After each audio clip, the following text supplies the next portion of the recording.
Assalamualaikum warahmatullahi wabarakatuh. Sahabat ngaji bareng semuanya, semoga kita dalam lindungan Allah Subhanahu wa taala. Nah, pada kesempatan kali ini kita akan melihat satu video, yaitu pendapat-pendapat para ulama, yaitu ada Ustadz Abdul Somad, Ustadz Hadi Hidayah, dan Ustadz Yazid, dan ada Ustadz Khalil Basalamah. Nah, kita akan melihat bagaimana pendapat para ulama tentang masalah berdoa setelah selesai sholat. Atau bagaimana, apakah Rasulullah mengerjakan itu atau tidak. Nah, apakah di dalam nanti berdoa mengangkat tangan, apakah ada mengangkat tangan atau tidak. Mari kita simak video ini. Adalah pendapat-pendapat para ulama, terutama pendapat Ustadz Abdul Somad dan Ustadz Hadi Hidayah.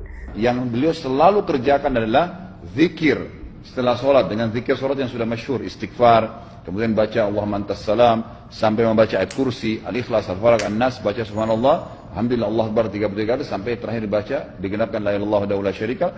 Selesai itu semua hadis Nabi SAW menjelaskan setelah sholat, Rasulullah SAW langsung berdiri. Memang beliau tidak pernah berdoa habis sholat waktu itu. Memang begitu. Bukan doanya yang jadi masalah, bukan. Karena Rasulullah tidak kerjakan, jadi kita tidak kerjakan. Saya tekankan dalam pengajian saya, kalau anda punya hajat berdoa, berdoalah setelah sholat ba'diyah. Insya Allah aman. Karena sudah lepas dari paket yang Nabi tentukan.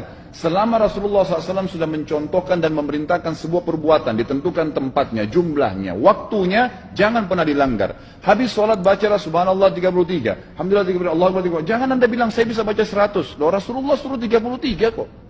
Ditentukan, jangan lebih pintar. Nanti setelah sholat, jangan ikutkan dengan paket rangkaian sholat ini. Di luar waktu sholat anda membaca 100, silahkan. Karena nggak ada penekanan di situ. Kalau ada penekanan waktu, tempat, dan jumlah, jangan dibantah. Anda pengikut Rasulullah atau bukan, gitu kan? Harus jadi jelas. Yang membuat umat ini di Indonesia juga jadi masalah sekarang, karena mau buat sendiri. Semaunya sendiri. Kenapa akhi, kenapa Pak Kiai, kenapa Habib, kenapa Ustadz, kenapa buat ini? Bukankah Rasulullah tidak mencontohkan? Oh nggak apa-apa, ini kan baik. Loh, kalau semua orang berkata seperti anda, apa yang tertinggal dari agama kita? Kira-kira apa lagi yang tertinggal? Nggak ada kemurnian agama, karena semua orang mau buat semaunya. Gitu kan? Semaunya sendiri. Pindah rumah, baca berzanji. Apa itu berarti sejarah Nabi? Kenapa baca berzanji, saudaraku? Rasulullah waktu pindah rumah pernah baca-baca gitu nggak? Nggak pernah. Kenapa dibuat? Anda muslim bukan? Muslim. Ya saya harus ikuti. Kalau tidak akan terus ini mengakar nih. Anda buat satu bid'ah sekarang. Bid'ah itu lawannya sunnah. Anak anda akan buat 10 bid'ah. Cucunya akan buat 100 bid'ah. Akan banyak bid'ah merakar di masyarakat. Dan agama akan ditinggalkan. Kemurnian sunnah akan hilang. Gitu kan? Ini bahaya. Ingat. Nabi SAW mengatakan kepada kita dengan hadis yang sangat jelas. Hadis sahih riwayat Imam Ahmad bunyinya begini. Semoga Allah merahmati umatku yang menukil dariku seperti apa yang aku ajarkan atau sebutkan. Sampai ulama hadis mengatakan Nabi ucapin habis sholat astagfirullah, maka sahabat tidak ada berani yang menambah azim. Nggak ada sahabat yang bilang astagfirullah azim habis sholat, nggak ada. Astagfirullah saja, karena Nabi ucapin itu. Mereka mengakui tidak lebih pintar daripada Nabi SAW. Kenapa kita harus tambah astagfirullah azim, wali walidayya, wali muslimin, panjang? Dari mana ini semua? Ditambah-tambah, diembel-embelin, kenapa? Akhirnya keluar dari ajaran Nabi Muhammad SAW. Ini masalah gitu kan? Kenapa harus? Apa betul Nabi Muhammad jarang berdoa selesai sholat wajib? Jangan memahami hadis fi'li. Mana perbuatan Nabi? Mana perbuatan Nabi? Ucapan Nabi. Ma'udhifa ila Nabi SAW min qawlin, ucapan, au fi'lin, perbuatan, au takririn, tiga-tiga ini sunnah. Ketika Nabi ditanya, apa doa yang paling makbul ya Rasulullah? Apa kata Nabi? Jawfil lail, doa tengah malam selesai tahajud. Yang kedua, ba'dal maktubah, selesai salat fardu. Kenapa dibeda-bedakan? Qauli, fi'li, takriri. Tak pernah ulama memisahkan antara itu. Qauli, nanti orang salat Allahu Akbar kabira, walhamdulillah katsira. Pernah dibuat Nabi? Mana pernah Nabi baca Allahu Akbar kabira? Itu takriri, sahabat yang buat.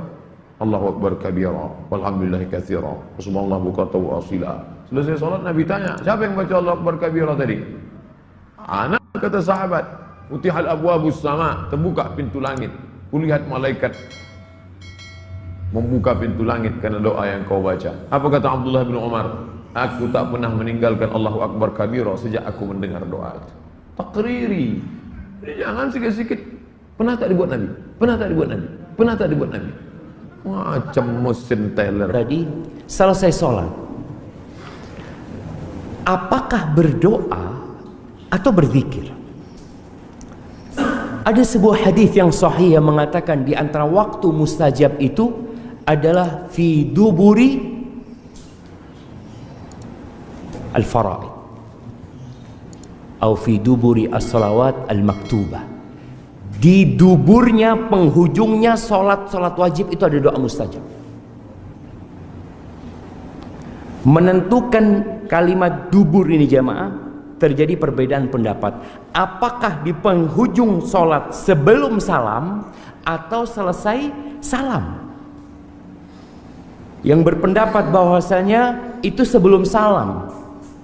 Jadi selesai baca salawat buat Nabi alaihi salatu wassalam mengatakan innaka hamidum majid, itu doa sebelum salam.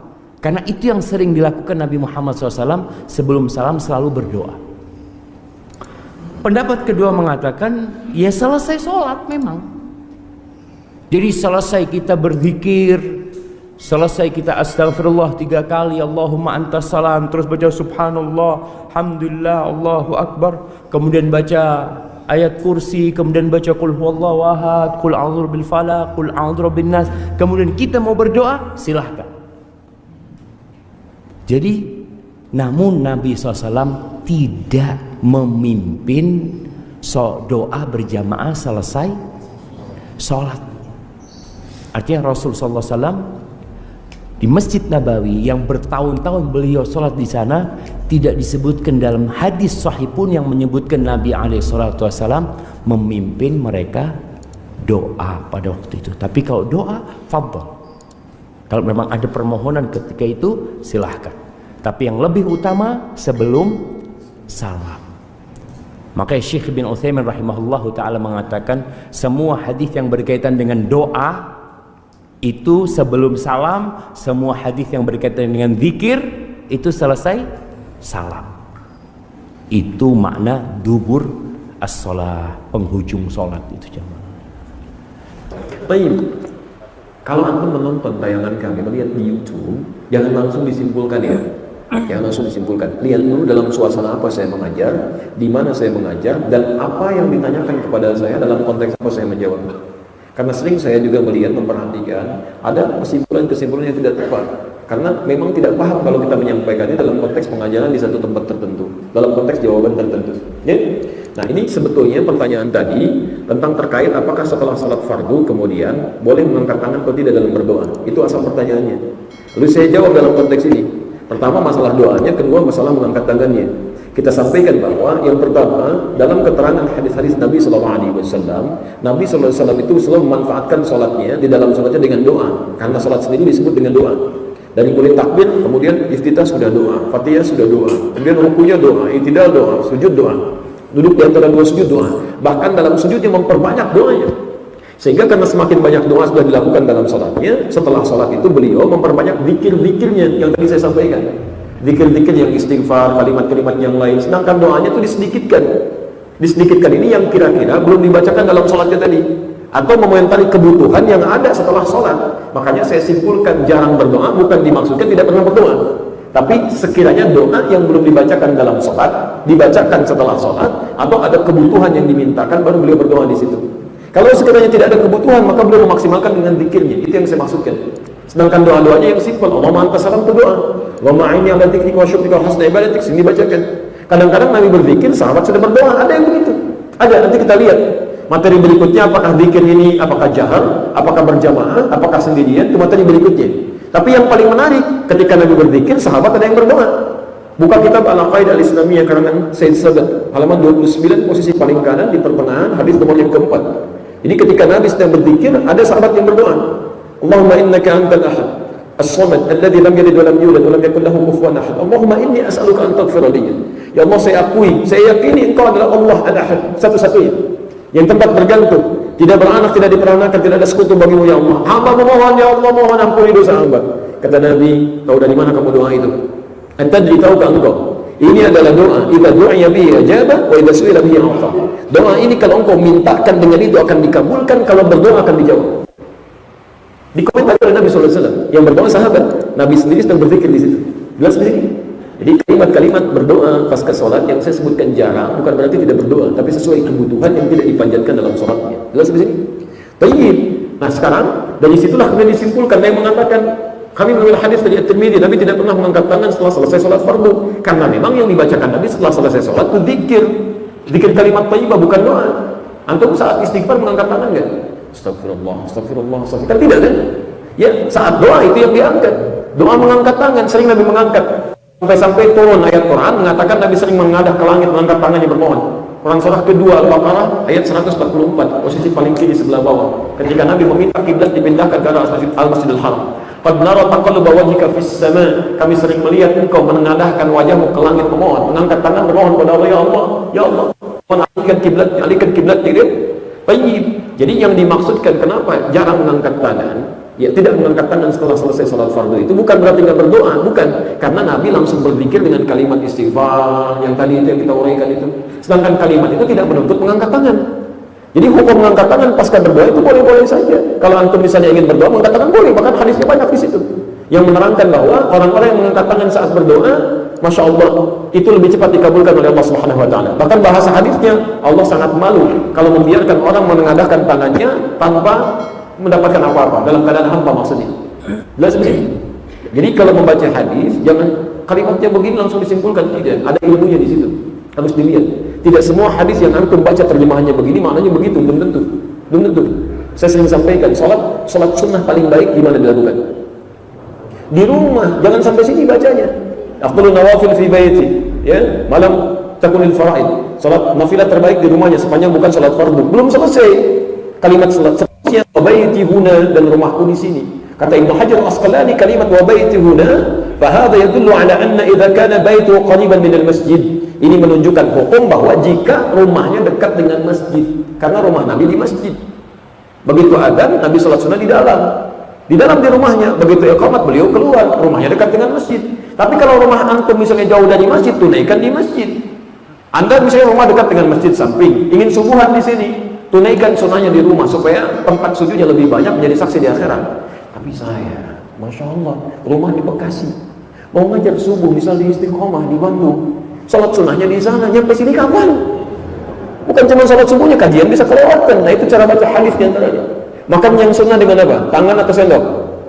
Tangan berapa jari? 3 jari. Berarti kalau 5 jari nggak sunnah. Coba baca dulu hadisnya.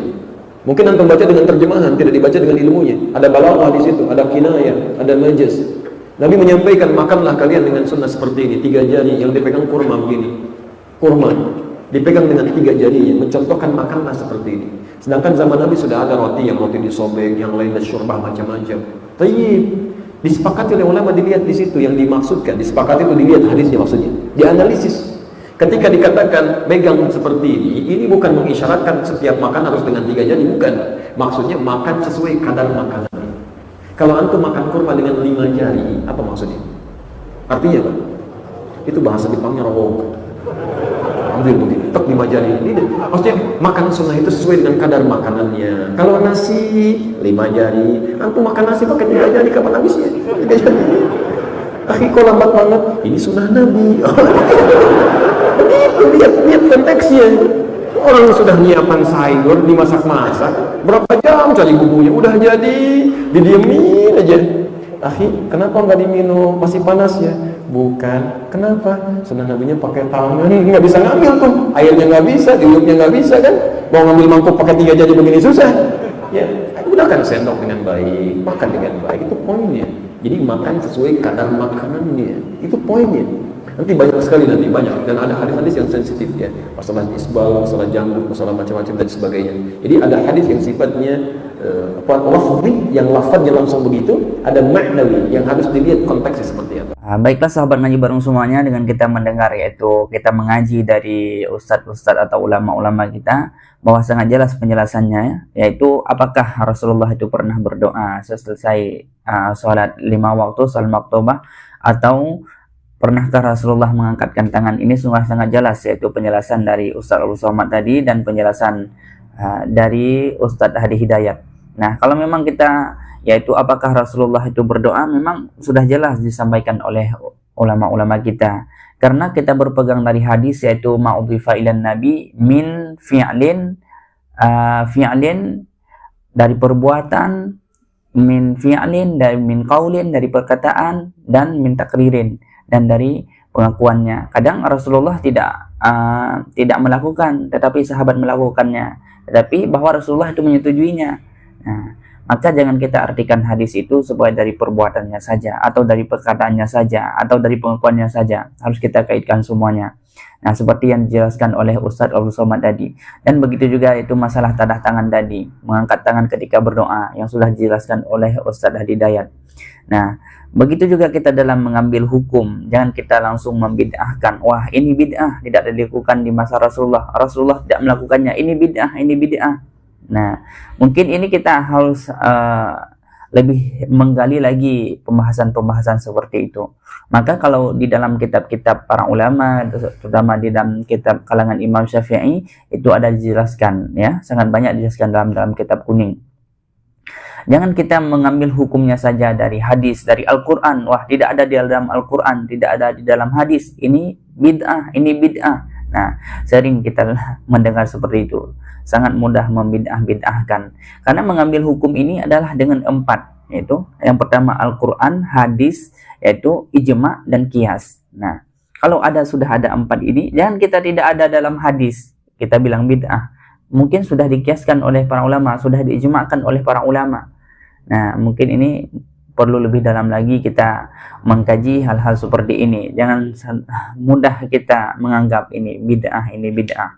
Ya, dari penjelasan yang disampaikan oleh ulama-ulama kita tadi, yaitu ustadz-ustadz yang 4 tadi, mungkin sudah sangat jelas, bisa dipahami yang mana yang mungkin bisa berpegang, yang mana yang tidak.